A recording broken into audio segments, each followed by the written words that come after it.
حضرت که د پښتنو علماو په دې میدان کې وګورو نو د تصنیف میدان هغه شان نه دی چې څنګه پکارو لکه که زه د شیخ حسن جان شهید رحمت الله علیه ذکر وکم نو د هغوی هغه حج کتاب باندې یو رساله یو کتاب بلې یا ډاکټر شیر علي شاه صاحب چې دومره لوی شخصیت هغوی هغه سورې کهف یو تفسیر دی نور داسې ډېر تصانیف یې نشته حالانکې د علومو خزانې وي او د علومو هغه سینې چې کوم دی هغې خاورو ته یوړي نو تاسو د مشرانو په دعاګانو ستاسو دغه محنت که زه ووایم نو الحمدلله علمي بحر زخار یې نو پکار نه ده چې ستاسو د علمي علوم چې کوم دی دا د تقریر نه تحریر ته او د صدور نه سطور ته لاړ شي څنګه وایي ډېره ښه خبره ده د علم خدمت یوازې دا نه دی چې سړی دی طالبانو ته درس و تدریس وکړي جی د علم خدمت خطابت هم دی چې یو سړی تقریر کوي د علم خدمت دعوت او تبلیغ هم دی نور هم ډېرې لارې شته د علم د خدمت صحیح او تصنیف او تالیف دا یو بهترین شی دی دا د سړي نه وروسته باقي پاتې شي صحیح بدقسمتۍ را زموږ د پښتنو علماو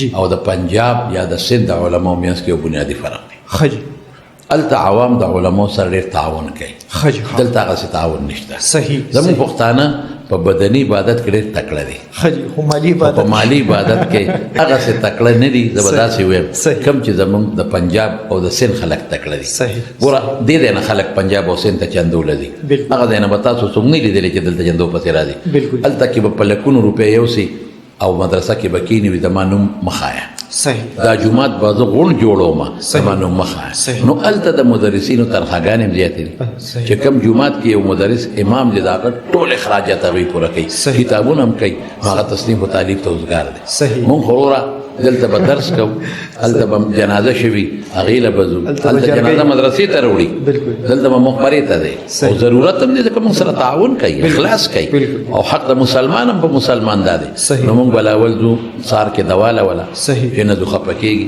صحیح. بیا به جنازې له ځو صحیح. جنازې له نه ځو خفه کېږي صحیح. بیا به ورپسې په سبا بیا دوا له ځو جی. په درېیمه به بیا دوا له ځو جی دلته واده دی ماله به راځې که نه ځې خفه کېږي صحیح. مبارکۍ له راځې به که نه ځې غم ښادي له د پنجاب او د سین علما له دې څیزونو زیات دلته به رزق پسې منډې وې هلته هغوی ته دلته اسباب هم کتابونه نشته هلته اسباب هم ډېر دي صحیح. دلته فراغت هم نشته هلته فراغت هم دی صحیح. بل هغه اهل زبان هم دي اردو یې خپله ژبه پکې لیکل کوي موږ له خو اردو که وایو نو هغسې نه شو ویلی او نه هغسې لیکل کلی شو کوم چې هغوی کوي صحیح. الحمدلله موږ هم درسونه کوو په اردو کې صحیح. بیانونه هم کو کراچۍ ته لاهور ته زه ځم راځم صحیح. هغسې خو نه چې څنګه هغوی لیکل صحیح. کوي صحیح. بل د هغوی شاګردان هم تکړه ګوره د مولانا تقي عثماني صاحب شیخ الاسلام دامت برکاته هم نن چې څومره د هغه لیکل دي شاګردانو کړي همدغه همدغه دارنګې د نورو علماو چې څومره څه لیکل دي شاګردانو کړي صحیح. اوس به زموږ شیخ حسن جان صاحب واقعي چې تاسو څنګه فرمایلی ډاکټر صاحب شیر علي شاه صاحب رحمهم الله